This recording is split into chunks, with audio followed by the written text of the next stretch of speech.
ঢাকার দোহারের বানাঘাটা এলাকায় এলজিইডির ৬৪ লাখ টাকার প্রকল্পে রাস্তা নির্মাণ কাজে ব্যাপক অনিয়মের অভিযোগ উঠেছে ঠিকাদারের বিরুদ্ধে। সরজমিনে গিয়ে দেখা যায় নির্মাণ কাজ শেষ হওয়ার আগেই রাস্তার বিভিন্ন জায়গায় নেমেছে ধস। শিডিউলের বাইরে নিম্নমানের ইট দিয়ে কাজ করছেন শ্রমিকরা। মাটির বদলে ব্যবহার করা হচ্ছে বালু। এছাড়া ১০ ফুট প্রস্থের রাস্তাটি কোথাও কোথাও ৮ ফুট কাজ করা হয়েছে। এমন নানা অভিযোগে ক্ষিপ্ত এলাকাবাসী। তাদের দাবি, সঠিক নিয়মে কাজ শেষ না হলে অল্প সময় রাস্তাটি ক্ষতিগ্রস্ত হবে। এই বিগত ১৬ বছর ধরে আমাদের এই রাস্তার যে অবস্থা ছিল, ১৬ বছর পরে আপনার এই রাস্তার যে নির্মাণ হয়েছে, এটার কাজ কিভাবে করতেছে আর আওয়ামী লীগ দোসরে কীভাবে কন্ট্যাক্ট পেলো, এটার আমরা জবাব চাই। আর আমাদের রাস্তা আমরা চাই, আমরা সচেতন নাগরিক হিসেবে এটা সুন্দরভাবে পরিকল্পনা হোক।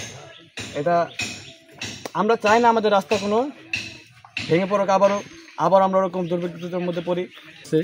এই রাস্তাটা একে পরিপূর্ণ পুরা রাস্তাটাই ফার্স্ট থেকে লাস্ট পর্যন্ত পুরা রাস্তাটাই ২ নম্বরে কাজ করছে। যেখানে এই ইট দেওয়ার কথা ১ নাম্বার ইট দিব, ৪ নাম্বার ইট দিছে, মানে ইটের কোনো নাম্বারও নাই, পুরা মাটি।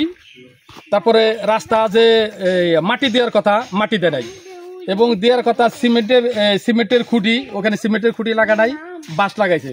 আমরা চাই যে সুন্দর রাস্তা হোক, দুর্নীতি মুক্ত। এই রাস্তাটা যে দুর্নীতি করছে, এই দুর্নীতি আমরা চাই না। এই বিষয়ে রাস্তার ঠিকাদার প্রতিষ্ঠান মোল্লা এন্টারপ্রাইজের স্বত্বাধিকারী ঠিকাদার মুকলেস বলেন, মাটি না পাওয়ায় বালুর বস্তা ব্যবহার করা হচ্ছে।